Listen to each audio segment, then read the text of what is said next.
Muy buenas tardes a todos, bienvenidos a esta tercera conferencia del primer día de Latam Hospital. Un gusto contar de nuevo con ustedes en esta conferencia que va a estar a cargo de Carolina Cucho, una amiga de la casa realmente, ya hace años que viene participando en eventos anteriores de Latam Hospital, así que la verdad una alegría contar con Carolina. En esta oportunidad vamos a tratar el tema de desafíos en el diagnóstico de HIV y sífilis, sabiendo que, bueno, estas son las principales infecciones de transmisión sexual, así que, bueno, Carolina nos va a contar un poquito las novedades en el algoritmo para diagnosticar estas enfermedades tan importantes. Por otro lado, bueno, a la audiencia le recuerdo que contamos con subtítulos, se deben activarlos desde el zócalo de Zoom y va a ser una traducción simultánea en caso que lo requieran. También que tenemos un grupo de WhatsApp en donde comentamos todas las novedades, avisamos cuando está por comenzar la conferencia y si tienen alguna dificultad para conectarse también le damos asistencia. Eh, por otro lado, como les menciono siempre, esta conferencia queda grabada y la pueden ver a partir de más o menos el jueves próximo desde nuestra plataforma. Solo necesitan inscribirse previamente para que el sistema les permita verla. Cuando la ven por la plataforma, también desde su perfil de usuario pueden descargar el certificado. Así que bueno, sin más, damos la bienvenida a Carolina. Carolina, ¿cómo estás? Hola, buenas tardes, ¿cómo están todos?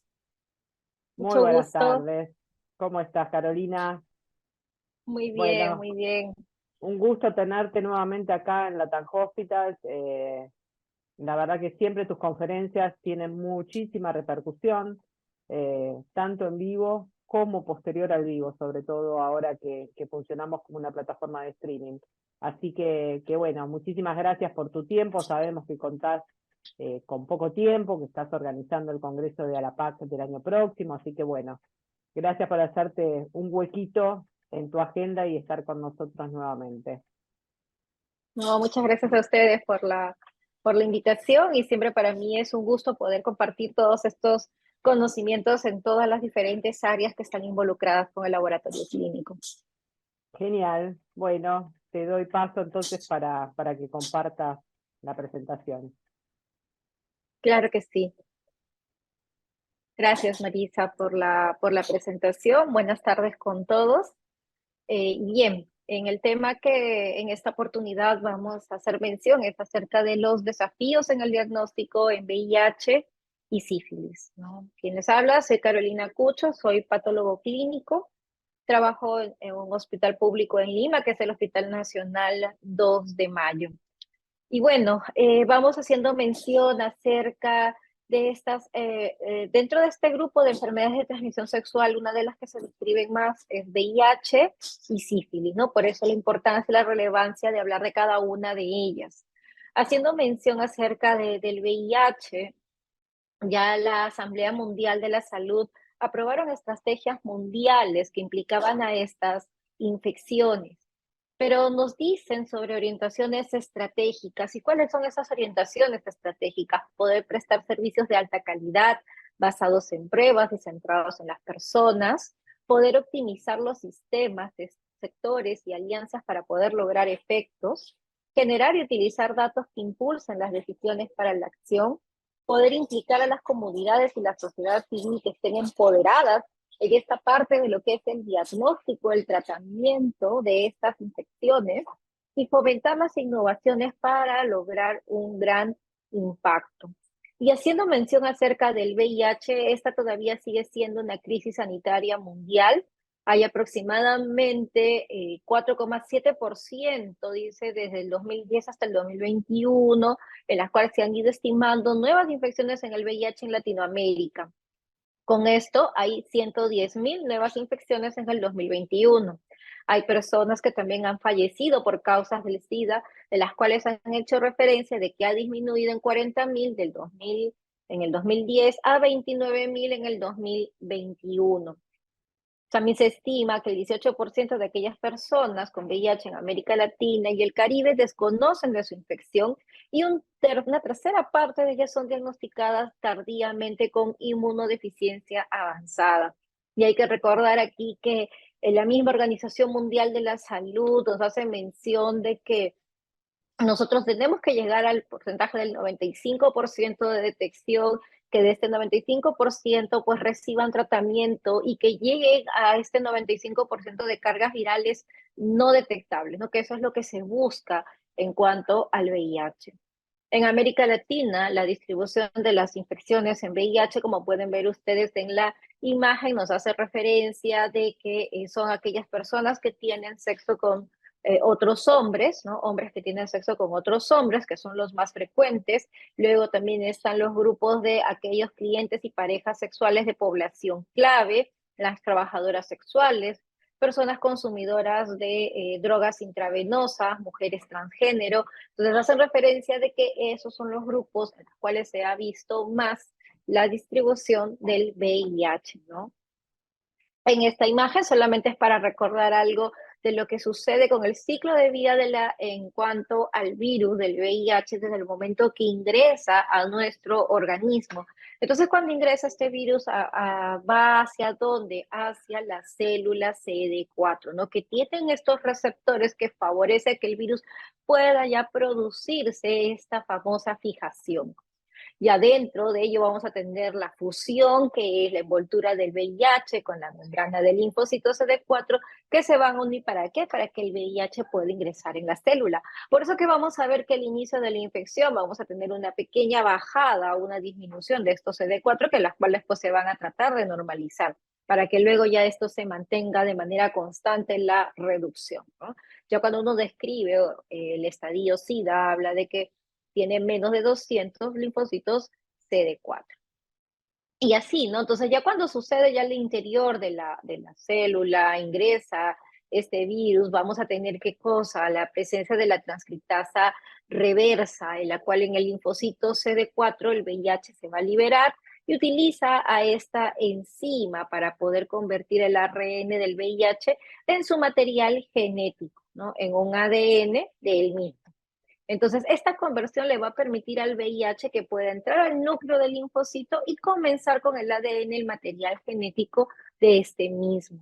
Entonces, a partir de ello es lo que ya vamos a tener los viriones, o sea, la etapa de la multiplicación, la etapa del ensamblaje, ¿no? En la cual vamos a tener que el ARN de este virus y las nuevas proteínas que son producidas por los linfocitos CD4 salen a la superficie de la célula y se ensamblan en un VIH inmaduro. Luego vamos a tener una última etapa, que es la etapa de la gemación, en donde este VIH inmaduro, recién formado, que no es infeccioso, se impulsa hacia el exterior de la célula CD4 huésped y va a liberar una enzima llamada proteasa que va a descomponer estas largas cadenas de proteínas del virus inmaduro. Y de esa manera vamos a tener la formación de un virus maduro. Describimos también que en el VIH se describen dos tipos, ¿no? Un VIH tipo 1, un VIH tipo 2, en donde las pruebas de tamizaje muy bien permiten la detección de ambos tipos, ¿no? Hay hasta grupos en cuanto al VIH tipo 1 y al VIH tipo 2. En cambio, las pruebas confirmatorias no, las pruebas confirmatorias más bien nos van a decir si estamos frente a un VIH tipo 1 o a un VIH tipo 2. La literatura describe que más frecuente el VIH tipo 2 está en el continente africano. Y como les venía mencionando, aquí podemos ver en líneas rojas acerca de lo que es la presencia de la carga viral del virus. Entonces, que esto lo detectamos con la ayuda de nuestras pruebas moleculares. Y en esta primera etapa de la carga viral, como podemos ver, es la etapa de la infección aguda, donde la carga viral resulta siendo lo más alto. Entonces, las posibilidades de contagio son mayores. Y en esta etapa, más bien, los pacientes es que no tienen ningún cuadro clínico. Ahora, en la mayoría de los casos, en algunos casos se puede presentar como un síndrome retroviral agudo, pero ese síndrome, digamos, es como un síntoma, son síntomas que les pueden venir, pero de cualquier otra enfermedad o como si fuera de cualquier otra patología, ¿no? Dolor de cabeza, fiebre, malestar general, ¿no? Entonces, dolores musculares. Entonces, son síntomas muy generales que no te van a permitir diferenciar. Probablemente van a ser de algunos días que solito va a pasar. Entonces, en ese tiempo hacen referencia, pues justamente durante estas primeras 9 semanas en donde ocurre el proceso de la infección, la carga viral va a resultar siendo muy alta y es ahí donde se producen la mayor probabilidad de los contagios, ¿no? Y vemos ahí con líneas azules los recuentos de los linfocitos CD4, como les decía, al momento de la infección, estos van a bajar, pero después de ahí esto como que se va a mantener un poco y luego se va a ver disminuida hasta llegar al estadio SIDA que hicimos referencia a menor a 200 linfocitos CD4. Bueno, los genes que se detectan justamente son los genes que están involucrados con las proteínas de la envoltura, la glicoproteína 120, la glicoproteína 41, que son los que más se detectan a través de las pruebas de laboratorio en sus diferentes metodologías. Cuando uno menciona la parte del VIH, también hay que tener en consideración que existe una etapa llamada eclipse. ¿Qué significa esto? Desde el momento que se produce la infección hasta que uno lo pueda detectar en sangre es aproximadamente 11 días, porque estos virus cuando ingresan todavía no circulan en el torrente sanguíneo y las pruebas de carga viral, la muestra que tomamos es la muestra en sangre. Entonces, ¿qué es lo que sucede aquí en estos primeros días? Porque el proceso de replicación ocurre primero en tejidos. Por eso que a partir del día 10, del día 11 aproximadamente, es que uno podría encontrar ahí sus pruebas moleculares, ¿no? A partir del día 11 en adelante, ¿no? Entonces, las pruebas moleculares te van a permitir hacer esta etapa de la detección temprana. Entonces, aunado a eso, 5 días más 5 días después, o sea, a partir del día 16, así aproximadamente, porque ese es un promedio, hacen referencia de que van a ir apareciendo qué cosas, el antígeno P24. Por eso que uno utiliza los ensayos de cuarta generación, que sabemos que detectan anticuerpos contra VIH tipo 1, tipo 2 y el antígeno P24.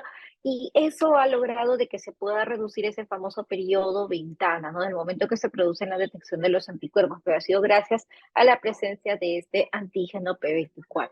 Y a medida que van pasando los días, pues van a ir apareciendo los anticuerpos, pero como ven, esto va a ser de manera paulatina, ¿no? Entonces los anticuerpos tipo IgM y ya posteriormente los anticuerpos de tipo IgG, que es lo que se determinan con este tipo de metodologías. ¿No?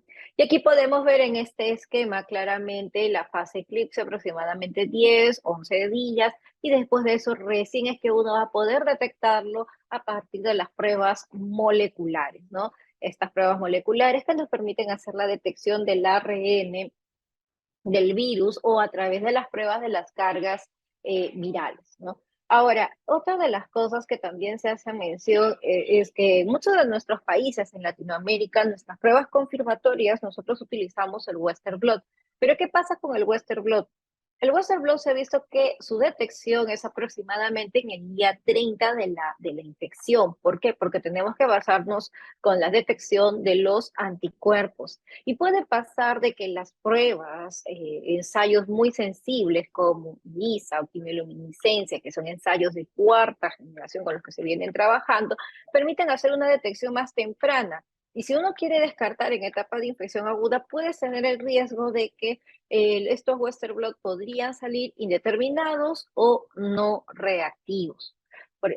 Ya en varios países hacen mención, por ejemplo, Estados Unidos, a través del Centro de Control de Enfermedades Infecciosas, ya no consideran al Western blot como parte de su algoritmo diagnóstico, ¿no? A esta metodología. Y el detalle es más por el tiempo.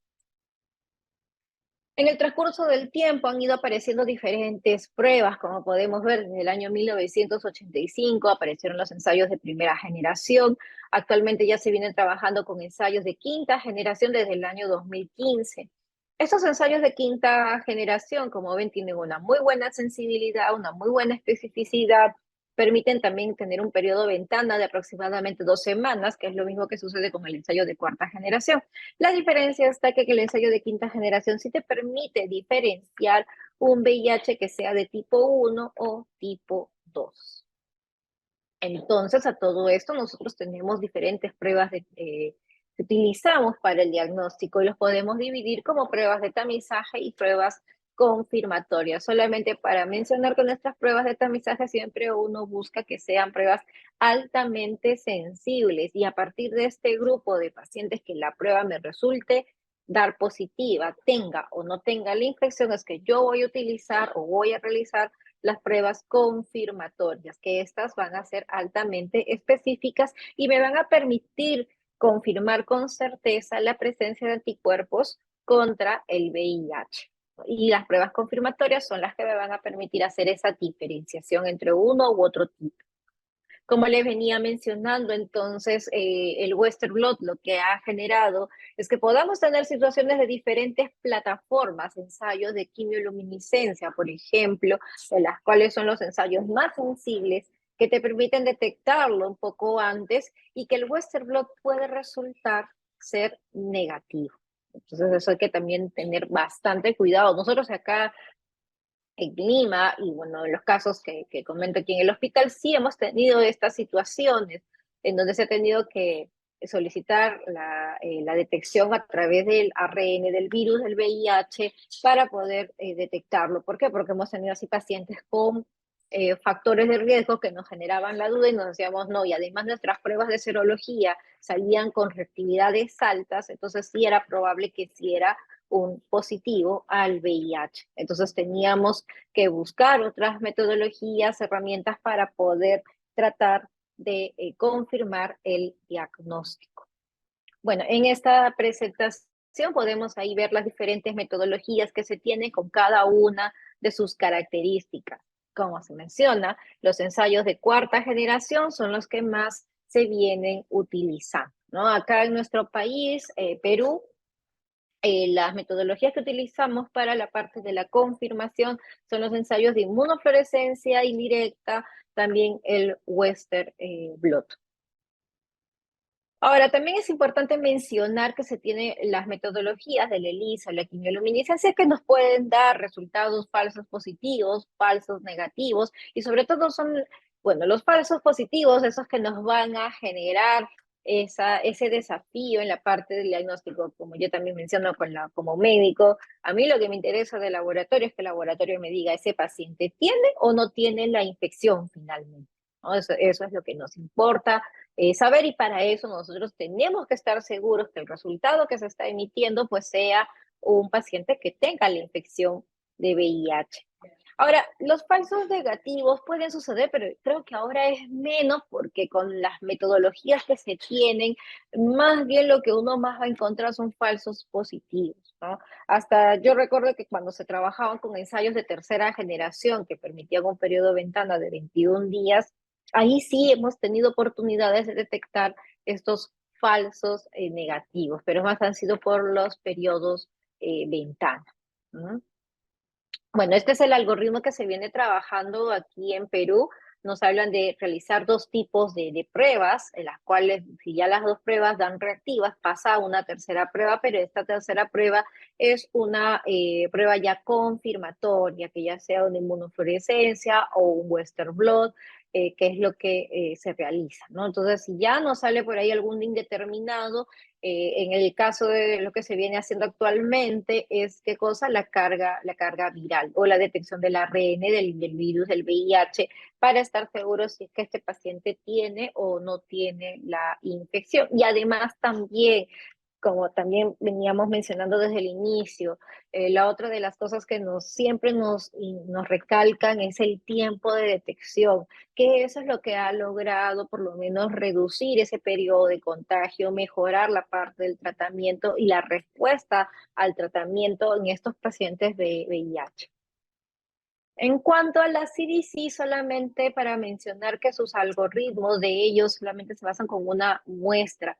Trabajan de frente con ensayos de cuarta generación y si este ensayo de cuarta generación resulta siendo positivo, hacen con otra metodología que te permita diferenciar si estás frente a un VIH tipo 1 o tipo 2. Si ya con la diferenciación se logra es positivo, ya se interpreta ese resultado.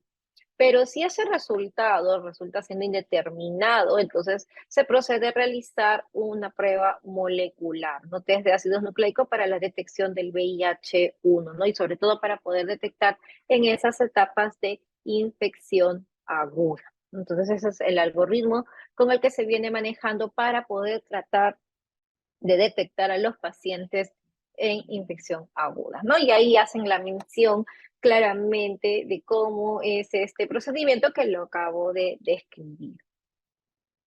La OMS también hace referencia de que el uso de pruebas va a estar en relación a nuestra prevalencia. Si son lugares de baja prevalencia, se recomiendan realizar hasta 3 tests, ¿no? O sea, que sean prevalencia baja menor al 5%. Y aquí podemos ver el algoritmo en general de la OMS, en la cual nos mencionan qué cosa. Una primera prueba que uno haga para el descarte de la infección de VIH, si está se reporta como no reactiva, quedará como no reactiva.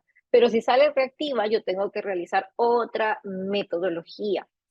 El algoritmo de la CDC, por ejemplo, hace mención trabajar con ensayos de cuarta generación, pero en el 2018, cuando se actualizó, se vio que también se podía trabajar con pruebas rápidas, no pruebas inmunocromatográficas, pero con aprobación FDA, ¿no? Eso sí es una de las cosas que ellos también ahí recomiendan y sugieren.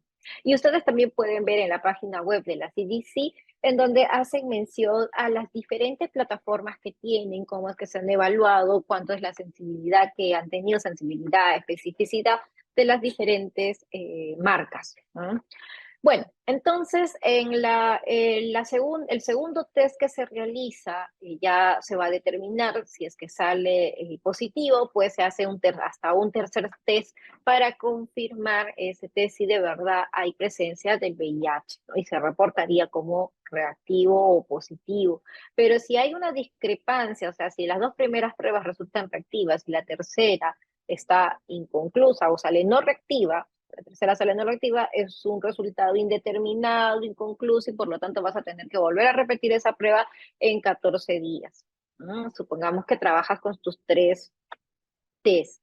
En el caso de 2 test, ahí con el segundo test, si que sale indeterminado, o sea, el primero reactivo, el segundo te sale no reactivo, vas a tener que volver a repetir ese test, pero también al momento de repetir, evaluar, pues, ¿no? Y si sale todavía inconcluso, vas a tener que volver a reevaluar en 14 días, ¿no? Entonces, el utilizar 2 test consecutivos, tienes una sensibilidad del 98%, igual que si trabajaras con 3 test consecutivos. El detalle aquí va a ser el valor predictivo positivo que se va a tener con la prueba. Entonces, con 3 test, este valor predictivo positivo puede llegar casi al 100%, ¿no?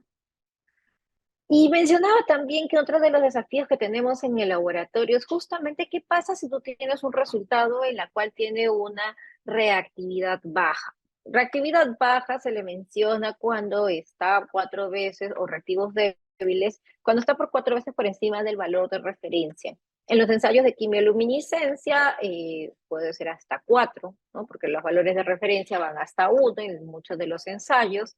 Entonces, de 1 en adelante ya es considerado como reactivo. Nosotros en el hospital, ya después de haber estado evaluando con la metodología con la que venimos trabajando, hemos considerado hasta 10, porque también hasta en ese rango hemos tenido eh, falsos positivos, por decirlo así, ¿no? Y también los hemos tenido que verificar y comprobar, y bueno, este es uno de los algoritmos que se vienen trabajando, y para eso tenemos que revisar, pues, si en la muestra, en el tubo, hay presencia de coágulos, ¿no? Y eso yo tengo que estar seguro con mi parte de preanalítica, mis centrífugas que estén bien calibradas, ¿no? Que tengan todos sus mantenimientos. Si en caso hay presencia de coágulos, pues hay que volver a centrifugar, procesar, y si no, de preferencia utilizar otra metodología, ¿no? Y si con la otra metodología resulta siendo reactivo, pues pasará a lo que es ya el descarte del VIH. Y si no, pues es una muestra discrepante. Entonces, ante esas muestras discrepantes, lo ideal sería tener ahí las metodologías como el poder hacer una detección del ARN, del virus, del VIH. Para todas estas situaciones también es importante tener en cuenta la edad, el género del paciente, la situación clínica en la cual se encuentra, porque hace un rato mencionábamos que tenemos una tabla de patologías que me pueden dar falsos positivos a la prueba. Entonces, la noción de los factores de riesgo, ¿no? Entonces, son condiciones de las cuales nosotros tenemos que valorar al momento de decir si esta muestra resulta siendo discrepante o no. En esta última publicación que salió en este año, me parece muy importante hacer mención de cuál es la importancia de que si uno hace un diagnóstico temprano, entonces las terapias antirretrovirales van a mejorar y va a haber una mejor respuesta al tratamiento, ¿no? Y eso es lo que nos dicen en este estudio, de que durante los años 2009 a 2011, su mediana en cuanto a la detección fueron 13 días. Pero en los años 2018 y 2019 bajaron ese tiempo de detección a 6 días. Entonces, esos tiempos de detección que bajaron en cuanto a la cascada para hacer las detecciones lo más pronto posible, pues lograron mejoras en sus diagnósticos, en sus tratamientos y sobre todo la respuesta al tratamiento, que es lo que se quiere, ¿no? En cuanto a la infección del VIH. Por otro lado, ya se vienen utilizando lo que son los PrEP, estas profilaxis preexposición, existen fármacos utilizados ya sea por vía oral o también por vía parenteral, ¿no? También se pueden a través de inyectables, que son medicamentos utilizados como profilaxis para aquellas personas que tienen riesgo de contraer el VIH, ¿no? Y son muy eficaces para reducir la adquisición del VIH siempre y cuando se tomen adecuadamente. Entonces ya se tiene una lista de diferentes países en las cuales ya vienen recibiendo esta profilaxis preexposición.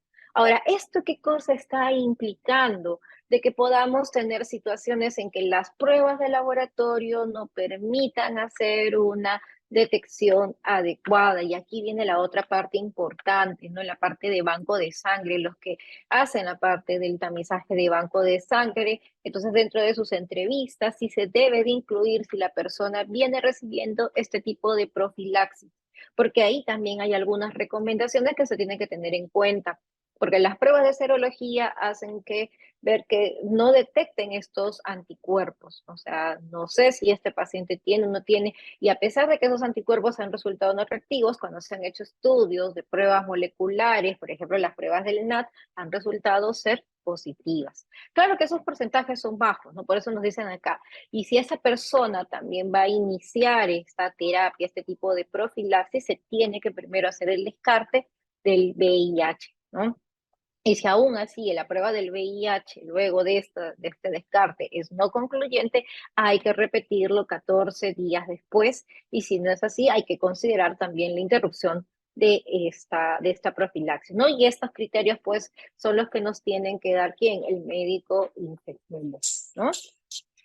Bueno, entonces también hace mención la FDA acerca de los donantes, que también nos tienen que brindar esta información acerca de que si vienen consumiendo o no, y si están consumiendo este tipo de profilaxis, lo que es la donación tendría que aplazarse durante 3 meses, ¿no? Entonces, para poder prevenir la infección del VIH. Entonces, eso también, ¿por qué? Porque como estamos mencionando, pues el uso de esta profilaxis puede retrasar la detección del VIH por las pruebas que se tienen para las pruebas autorizadas que utilizamos para las donaciones en sangre. Entonces nos pueden dar resultados falsos, negativos. Aquí en Perú ya en este año ya salió la ley en la cual ya hay una norma técnica en donde ya se autoriza el uso de esta profilaxis. Entonces, todos los que estamos involucrados en la parte de laboratorio, en la parte de banco de sangre, pues tenemos que hacer esta pregunta del uso de la profilaxis preexposición.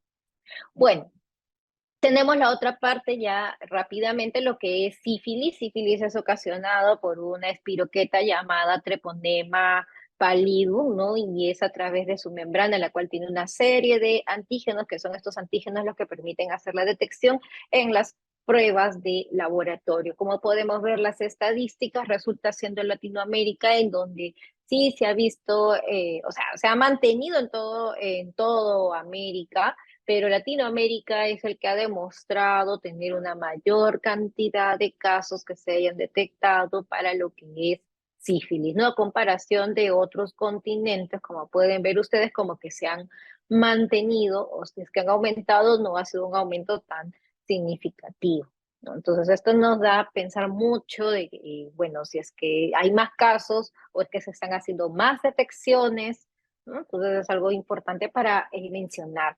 Y por poner también aquí en cuanto a las gestantes, también las detecciones para hasta los años 2020 y podemos ver que en los años 2020 sí han habido en algunos lugares, como en Argentina o en Cuba o hasta el mismo Perú, que hemos tenido mayor cantidad de casos que se han detectado en gestantes. ¿Y esto qué cosa implica? Que también el recién nacido va a tener lo que se llama sífilis congénita. Entonces, todos los laboratorios de la misma manera también tenemos que tener la capacidad para poder hacer esta detección. Bueno, esto es la historia natural en cuanto a lo de la sífilis. Podemos ver que desde el momento que se produce la infección hay un porcentaje del 40% que puede hacer una invasión a nivel del sistema nervioso central y hay un porcentaje que del 10% es una neurosífilis temprana. Lo que más sucede es qué cosa, que desde el momento que se produce la infección y ya pasan aproximadamente 21 días ese periodo de incubación, por eso que también algunos lo conocen como la enfermedad de los 21 días, es que sucede luego lo de la sífilis primaria. Y esta sífilis primaria, que puede durar de 2 a 6 semanas, la característica es la aparición de esta lesión ulcerativa. Es una lesión que no duele, que lo conocemos como chancro, que aparece y después va a desaparecer. Se dice que esta lesión es de fondo limpio, ¿no? No es de fondo sucio, como sucede con otras infecciones de transmisión sexual, y que después de ahí va a llegar a una etapa de latente temprana, que es en un tiempo de un año, o también puede ser una etapa de latente tardía, que es más de un año, ¿no? De haber adquirido después de la infección, y esa etapa es asintomática. Ahora, en ese lapso del tiempo, de la etapa temprana, la latente temprana, es que puede aparecer esta sífilis secundaria, ¿no? Y esa sífilis secundaria se acerca ya con la aparición de estas lesiones eritematosas que pueden aparecer en la palma de las manos, en la planta de los pies, ¿no? El rash, la fiebre, etcétera, ¿no? Ahora, para cada una de estas etapas están ahí las pruebas de laboratorio que nos permiten hacer la detección. Finalmente tenemos una etapa de sífilis terciaria que ya creo que con el tiempo ya es poco los casos que se describen, ¿no? Porque el tratamiento que el paciente recibe para sífilis es penicilina, entonces es un antibiótico que sí está a disposición, que pueden recibir el tratamiento el paciente, ¿no? Y también, sobre todo aquí, las pruebas de tamizaje, que son las que grandemente actúan. También aquí en esta tabla podemos ver las diferentes metodologías que se tienen para en cuanto a la detección de sífilis y desde el microscopio, de la detección del microscopio de campo oscuro, el poder realizar las pruebas moleculares. Es cierto que las pruebas que nosotros más utilizamos son las pruebas no treponémicas, como son las pruebas del RPR, el BDRL, pero observen aquí que esta sensibilidad resulta ser baja y sobre todo más si me dicen en etapa de sífilis primaria, por eso se describe que alrededor del 25 al 30% se nos van a perder en el diagnóstico de estos pacientes con pruebas no treponémicas, ¿no? Tenemos también las pruebas del FTA, que ya es una prueba treponémica porque te permite hacer detecciones de anticuerpos, que también esta resulta ser variable entre un 72 hasta un 100% en cuanto a la sensibilidad. Pero los ensayos de ELISA o quimioluminiscencia, esa sensibilidad en los últimos años ha ido aumentando, como pueden ver, va del 96 hasta el 100%. Entonces, en base a eso es que también se tienen algoritmos que se manejan para el diagnóstico de sífilis. Importante también hacer mención que desde el momento que sucede la infección, la aparición de los anticuerpos contra el treponema, si es que uno realiza con las metodologías que te permiten detectar pruebas treponémicas con estos ensayos como una ELISA o una quimioluminiscencia, te van a permitir detectarlo desde las 2 semanas. Ahora, si vemos con los ensayos no treponémicos como el RPR, el BDRL, estas pruebas van a resultar ser reactivas a partir de las 4 semanas de haber ocurrido la infección. Entonces, eso es importante hacer mención. ¿Qué otra de las cosas tenemos que tener en cuenta? Que con los ensayos no treponémicos, que también nos van a permitir, ¿qué cosa? Hacer el tratamiento y la cero conversión, el seguimiento de ese paciente, ¿no? Porque la idea es que después de un año con estas pruebas no treponémicas, esos anticuerpos resulten ser no reactivos. Pero si nosotros utilizamos las pruebas treponémicas, con la detección de estos anticuerpos, pues va a resultar ser reactivo toda la vida, ¿no? Por eso ahí podemos ver aquí en la imagen cuando yo trabajo con un ensayo treponémico y cuando trabajo con un ensayo no treponémico. Entonces podemos ver aquí los diferentes algoritmos que se utilizan para el diagnóstico de sífilis. El algoritmo tradicional, que muchos vienen aplicando, comienzas desde un ensayo no treponémico, puede ser un RPR, que si sale reactivo, entonces vas a tener que hacer un ensayo treponémico. Entonces, a partir de ese ensayo treponémico, tú ya determinas si hay un diagnóstico reactivo sífilis o resulta ser un falso positivo. Ahora, lo que más se viene trabajando, otro de los algoritmos, que es el algoritmo reverso, tanto la comunidad europea, ¿no? La Comunidad Europea de Enfermedades Infecciosas, la CDC de Estados Unidos, utiliza más este algoritmo reverso. ¿Por qué? Porque con el algoritmo reverso, como decíamos, en estas enfermedades infecciosas la idea es que uno busque metodologías que te permitan detectar una alta sensibilidad con las pruebas. Y a partir de ahí ya nosotros comenzaremos a solicitar otras pruebas para confirmar si de verdad está presente o no la infección. Entonces, en el algoritmo reverso nos hacen mención de qué cosas, de pruebas treponémicas, como el ensayo o los ensayos de quimiluminiscencia, y al ser esta prueba reactiva voy a tener que solicitar a partir de ello un RPR. ¿Por qué? Porque si te sale reactivo hay que ver que si este paciente tiene alguna infección pasada, o puede ser una infección reciente, que puede ser que hayan pasado recién las 2 primeras semanas.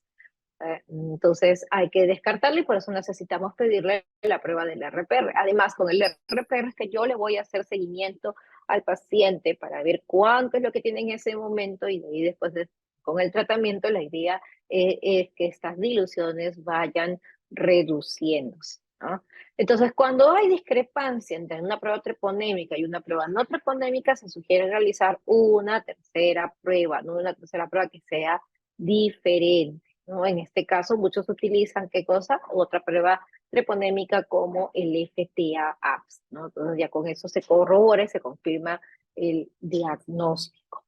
Y aquí en esta publicación que hacen mención de las enfermedades de transmisión sexual, claramente nos pueden decir de que cuáles son estos algoritmos. Ahora, el detalle es que con el algoritmo tradicional, ¿qué es lo que pasa con el algoritmo tradicional, que es el que podemos ver en el lado derecho? Que tenemos riesgos de resultados pues falsos, negativos, ¿no? Por eso dice acá, lo más probable que suceda es que no tengamos ninguna evidencia no serológica de sífilis, entonces tienes que pensar de que no vaya a ser una sífilis primaria, o que pueda ser una sífilis tratada, o que pueda haber un efecto prozona, que eso es lo que siempre también los colegas en infectología nos dicen, ¿no? Tengo el paciente que tiene cuadro clínico, está reportando un RPR que está no reactivo, pero para mí me parece que si tiene sífilis, búscale el efecto prozona. Para esta parte también del efecto Prozona es importante que también en las solicitudes de laboratorio nos hagan una pequeña descripción para que el laboratorio también en ese momento cuando vea la solicitud describa, pues, ¿no? De que pueden suceder estos casos y que uno va a tener que hacer diluciones seriadas para confirmar la presencia o no de sífilis, ¿no? Y eso es lo que va a suceder cuando trabaja con estos algoritmos tradicionales. En cambio, con el algoritmo reverso, ahora dependiendo también de la demanda, porque también con esto de la demanda, al tener una alta demanda, el poder hacer metodologías manuales también están sujetas a errores. Entonces, esto de estar sujetos a errores, ahora uno trabaja con sistemas informatizados en el laboratorio, que todo el sistema pasa directamente del equipo al LIS y ya uno procede a hacer la validación, porque cuando uno trabaja con metodología manual, de todas maneras, hay una persona que tiene que realizar esa digitación, ¿no? Entonces, nosotros aquí hemos tenido algunos inconvenientes, ¿no? Por el haber trabajado, pues, con metodologías, pues, manuales y al ser, pues, un lugar donde se tiene una alta demanda de estas pruebas, ¿no? El correr ya más de 100 pruebas por día para descartes de estas infecciones, pues, implica de que uno sí debería trabajar con herramientas automatizadas. ¿Mm? Bueno, también las guías hacen mención de cuánto tiempo es el que tienen que hacer los seguimientos para lo que es sífilis. Aquí sí el seguimiento para sífilis es con la ayuda del RPR, ¿no? Entonces ahí ya eso sí queda claro, ¿no? Y durante el seguimiento se hace durante un año, sino que las guías algunas te dicen haz el seguimiento al mes, 3, 6, 12 meses como las europeas o las americanas que te hacen mención, bueno, al inicio y luego le haces a los 6 meses y luego al año, porque la idea es que tiene que verse esta eh, reducción, ¿no? De esas diluciones. También pueden haber falsos positivos en RPR, eso también está demostrado en la literatura. También hicieron mención que aquellas personas que eran vacunadas con COVID-19, y esa publicación salió en diciembre del 2021, podrían tener falsos positivos en estas pruebas no treponémicas. Y ahí tenemos una serie de enfermedades, sobre todo de tipo infecciosas, así como también las gestantes, eso también se nos pasa en la rutina, que pueden dar falsos positivos en el RPR. Y se ha visto que estas diluciones del falsos positivos del RPR podría ir hasta 4 diluciones. Finalmente, para mostrar en estos estudios en donde hacen mención de los ensayos treponémicos con metodologías de LISA o quimioluminiscencia, que como pueden ver, aquellos casos que fueron discrepantes, justamente evalúan aquí, como pueden ver, los RPRs estaban no reactivos, las pruebas treponémicas resultaron ser reactivas, y era ¿por qué? Por el tiempo de la enfermedad, ¿no? Porque todavía con el RPR no se podía hacer la detección, a pesar de que el paciente tenía la lesión ulcerativa, tenía ya algunos días de lesión, y ven que se tenía pues un RPR que estaba no reactivo. O sea, estos pacientes, la mayoría de ellos estaban en etapa de sífilis primaria.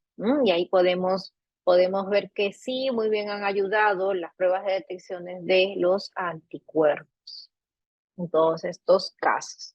Así como también hay publicaciones en donde han comparado los algoritmos tradicionales, el algoritmo reverso, el algoritmo que utiliza la Sociedad de Enfermedades Infecciosas Europeas, y como pueden ver, la sensibilidad del algoritmo tradicional resulta ser un poco baja, ¿no? Alrededor del 26%, mientras que los algoritmos reversos, en el cual utilizan primero una prueba treponémica, están en el 95%, ¿no? En cuanto a la sensibilidad. Entonces, ya en esta presentación lo que podemos concluir es que ya venía mencionando al inicio, el 95% de las personas con VIH pues deben de estar diagnosticadas, que el 95% de ellas ya deben de estar tomando algún tipo de terapia antirretroviral que les pueda salvar la vida, y que el 95% de los casos tratados deben tener una carga viral no detectable, porque bajo esto vamos a lograr reducir, ¿qué cosa? La transmisión del VIH. Veíamos este incremento de casos en América Latina, que es alrededor del 4.7%, y 18% de las personas en América Latina desconocen que tienen la infección por VIH.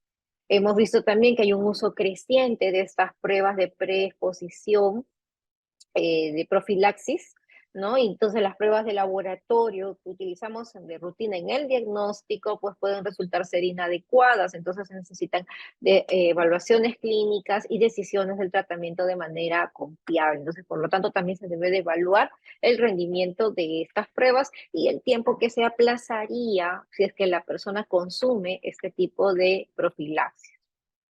Y también se recomienda que tanto la prueba del VIH como sífilis debe ser tamizado a todas aquellas personas que tienen una enfermedad de transmisión sexual, independientemente de otros hallazgos. Finalmente, para sífilis hay metodologías, como estamos viendo, que nos permiten hacer una detección temprana y que son altamente sensibles. Bien, muchas gracias a todos por su atención, y estaré atenta a alguna de sus preguntas o comentarios por parte de la audiencia. Bueno, perfecto. ¿Me escuchás bien ahí, Carolina? Sí, sí, claro. Ah, excelente. Bueno, a ver las consultas que tenemos aquí. Eh, por un lado, a ver, aguárdenme, que estoy leyendo.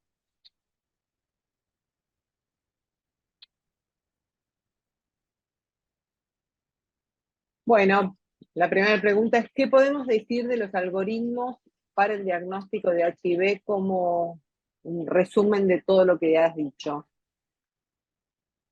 Bien, como hace la recomendación la misma Organización Mundial de la Salud, va a depender de la prevalencia. Si tenemos baja prevalencia, menos del 5%, entonces se deben de realizar por lo menos 3 pruebas de diferentes metodologías, ¿no? Y si es mayor a eso, 2 pruebas con diferentes metodologías. Acá en Perú, le mencionábamos que trabajamos con 2 metodologías para lo que son, por ejemplo, un ELISA, una quimiluminiscencia o una prueba inmunocromatográfica o un ELISA. Y si estas salen reactivas, ya nos vamos con la prueba confirmatoria, ¿no? Entonces, de esa manera es como nosotros lo trabajamos acá. Y es lo que recomienda Perfecto. también la OMS. Un poco va de la mano con la pregunta que nos hacen, es cuál sería el método de elección a tu criterio. Los ensayos que se deberían de trabajar son ensayos de cuarta generación, ya sea de preferencia un ELISA o una quimioluminiscencia. Ahora, todo también depende del contexto, porque uno también puede trabajar con pruebas inmunocromatográficas que te permiten hacer la detección en 30 minutos, ¿no? Y hacer al paciente que espere ahí un momento. Y sobre todo más, y dependiendo también si el paciente ya tiene un cuadro clínico que ya nos hace sospechar de la infección, tranquilamente, si la prueba te resulta ser reactiva, uno ya podría pensar de que sí es VIH, por ejemplo, ¿no? En cambio, si estamos en una etapa de infección aguda, en la cual todavía la persona no sabe, porque no hay síntomas, o va para un descarte, si es un reactivo en una prueba rápida, voy a tener que pasar a hacerle otro ensayo, como un ensayo de un ELISA o una quimioluminiscencia, ¿no? Pero ya se le tiene que también ahí explicarle a la persona, ¿no? Decirle cuáles son los procedimientos que se tienen que seguir para confirmar ese diagnóstico, porque también puede pasar de qué cosa, de que tú tengas una prueba que salga y es un reactivo y después se hacen otras pruebas y les dice que es al final un no reactivo, porque también pueden pasar esto, ¿no? Usted me dijo un inicio que era reactivo y ahora me dice que no soy reactivo, entonces hay que explicar cuál es el protocolo al seguir y esto se base a los algoritmos. Genial. Otra pregunta que nos hacen es, ¿qué sucede cuando los resultados de los diagnósticos son discordantes? ¿Cómo manejas esas situaciones? Bien, buena pregunta porque también ahí le hicimos mención, ¿no? Entonces, estos resultados discordantes, como les decía, va a depender 2 cosas, ¿no? O sea, discordante de que tú tengas un primer resultado reactivo y luego un resultado no reactivo. A todo esto tiene que estar aunado con el cuadro clínico del paciente, factores de riesgo, edad, otras enfermedades que tenga, porque hemos visto que hay enfermedades que nos pueden dar estos resultados falsos positivos. Pero ¿qué pasa si yo tengo un paciente que sí es un factor de riesgo, como nos pasó aquí en el hospital, por ejemplo? Entonces tuvimos que hacerle ya un ensayo de frente de lo que era la carga viral. Se le hizo carga viral de VIH y la carga viral resultó positiva, ¿no? Y a pesar de que teníamos esas discrepancias y tuvimos resultados con los ensayos de quimioluminiscencia, recuerdo, que salieron con una reactividad bien baja. Entonces uno decía, ¿será o no será reactivo? Pero cuando vimos en la historia y conversamos con una paciente, porque fue mujer, una mujer de 18 años, de inmediato pues dijimos, no, esta paciente si hay factores de riesgo, hacerle la carga viral. Y la carga viral fue lo que nos ayudó en la parte del diagnóstico para poder descartar una etapa de infección aguda, ¿no? Por eso digo, todas estas pruebas en enfermedades infecciosas sí tiene que ir de la mano con la historia clínica del paciente. O sea, aquí sí nos toca laboratorio la comunicación con el médico tratante. Sí, es fundamental. Venimos de otras conferencias durante el día y venimos viendo el tema de la mirada interdisciplinaria, lo importante que es para darle un buen diagnóstico y tratamiento al paciente. Es clave y creo que es en todos los aspectos de la medicina para bienestar del paciente poder interactuar entre el laboratorio, el médico y poder ver un poco el diagnóstico y el tratamiento vayan de la mano, ¿no? En esta ida y vuelta del laboratorio con el médico. Bueno, Así es. Carolina, creo que no hay más consultas. A ver, vamos a revisar por las dudas. No sé si querés redondear con alguna conclusión o ha sido sumamente claro en esta exposición. No sé si querés algún comentario adicional o... o damos por concluida ya la conferencia? Bueno, creo que ya hemos mencionado un poquito de la parte del VIH, ¿no? Creo que ya está claro la parte del uso de los algoritmos, lo mismo también para sífilis, ¿no? Con sífilis también las metodologías han mejorado bastante el poder aumentar esa sensibilidad. Y como decíamos, en enfermedades infecciosas la idea es tener pruebas que sean altamente sensibles, porque la idea es poder captar a a gran parte de esta población si es que tiene presente la infección y que puedan iniciar el tratamiento, ¿no? Y eso creo que es lo más importante y ahí es la función que tenemos todos los laboratorios de poder hacer búsqueda de estas metodologías que nos permitan hacer esas detecciones tempranas. Muchas gracias. Bueno, muchísimas gracias, Carolina, muy amable como siempre. Y bueno, a la audiencia les recordamos que pueden descargar su certificado a través de su perfil de usuario y que yo creo que para aproximadamente el día jueves van a estar disponibles, van a estar disponibles ya las conferencias del día de hoy. Así que bueno, ya la van a poder ver a través de nuestra plataforma.